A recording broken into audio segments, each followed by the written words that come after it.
if somebody has offended you, you go tell him alone, the person that offended you, the person that hurts your feelings, whatever it is, and you tell them right away. That's the process. Anything outside of that will cause separation. And I can go into several variations of how people could get this wrong. I mean, I'll give you a few as we go through the sermon.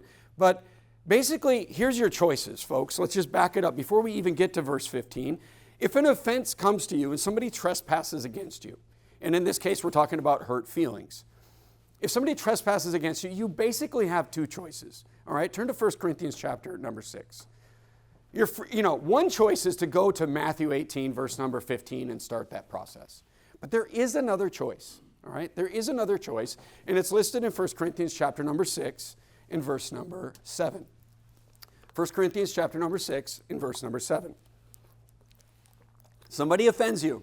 Somebody has hurt my feelings. Look, trespasses could be anything. Somebody stole my car or whatever. Some guy at church stole my car. Like, I don't know why anyone would steal my car, but just the first thing I thought of. But the point is, it could be an actual offense or literally just like hurt feelings. Somebody said something to me like, what did you mean by that? And all that, right? The first thing I could do is this, right? 1 Corinthians 6 in verse number 7. And I have typically as a pastor encouraged this option from the pulpit. However, as I kind of, learn more and more, I need to put a caveat on that. Look at verse number 7 where the Bible says, now therefore there is utterly fault among you because you go to law with one another. Remember, we studied through this. These people in the church, they were suing each other. So you had people in the church that were taking each other to court and he worked on my house and didn't pay me enough or whatever, I'm suing you. And he's like, why don't you just handle it amongst the church? Why are you going to outside law? And I'm going to talk about this next Sunday night as well. But look at the last part of the verse where he says, why do you not rather suffer yourselves to be defrauded? He's like, hey, one thing you could do is work it out in the church, but the best thing to do would just be to let it go. He's just saying, just suffer yourself to be defrauded. Somebody owes me $50. They said they'd pay me $150 and they only paid me $100. And what he's saying is just let it go. Just let it go. That's the best thing to do it. And then you don't have to go through any processes or anything like that. Let it go, all right? But let me just say this. Here's the caveat.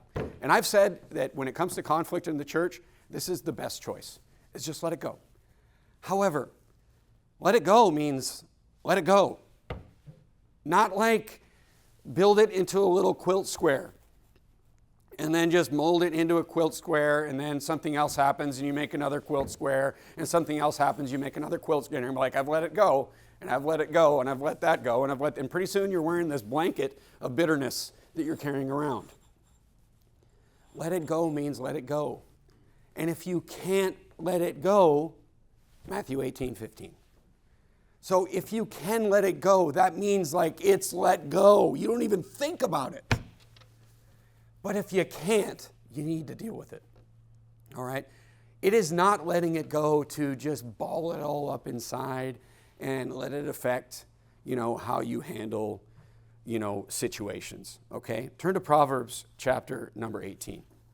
Turn to Proverbs chapter number 18. So the point is, you have two choices when an offense comes, somebody hurts your feelings. You can let it go, but if you can't let it go completely, you need to deal with it, all right? And the way you deal with it is Matthew 18:15. You go and you talk to that person. You take it to him and him alone, and you take it to him and him alone right away.